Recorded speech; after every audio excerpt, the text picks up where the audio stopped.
Hey, I'm Joey, and this is a quick devotional to help fill your newsfeed with more of Jesus. And Mark 3:20 through 30 says this. Then Jesus entered a house, and again a crowd gathered, so that he and his disciples were not able to eat. When his family heard about this, they went to take charge of him, for they said, "He is out of his mind." And the teachers of the law who came down from Jerusalem said, "He is possessed by Beelzebul.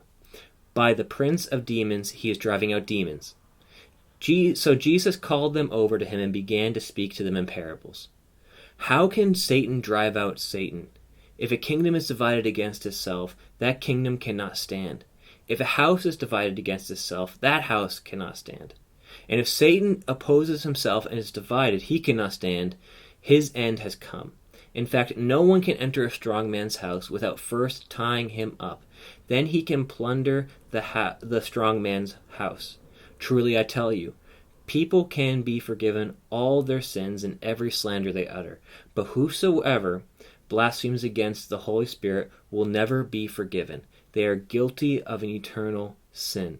He said this because they were saying he has an impure spirit. This episode of the Gospel of Mark is jam-packed with a bunch of stuff.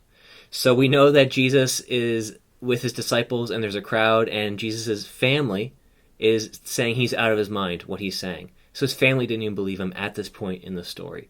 And then religious leaders come down from Jerusalem and they say, you know what, the only reason why he's able to cast out demons is because he has an unclean spirit himself. That's the only way. And Jesus is basically saying that logic does not make sense at all. How can a house be unified if it has division within it? That doesn't make any sense. Why would Satan want to drive out Satan? That makes no sense at all. It is God who drives out Satan in this context. And then he says something really, really interesting, which is really confusing, about blaspheming the Holy Spirit. And I know that a lot of people ask themselves the question, am I blaspheming the Holy Spirit? Have I blasphemed the Holy Spirit? Because this seems to be some type of unforgivable sin.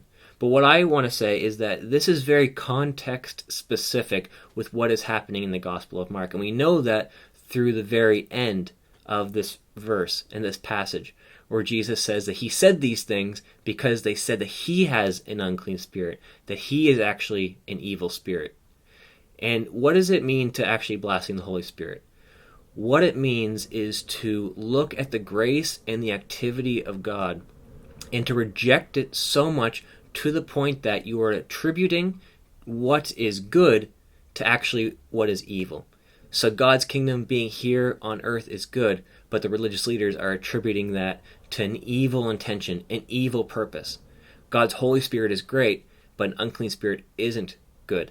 It is when you mix up God's activity with what he is actually doing.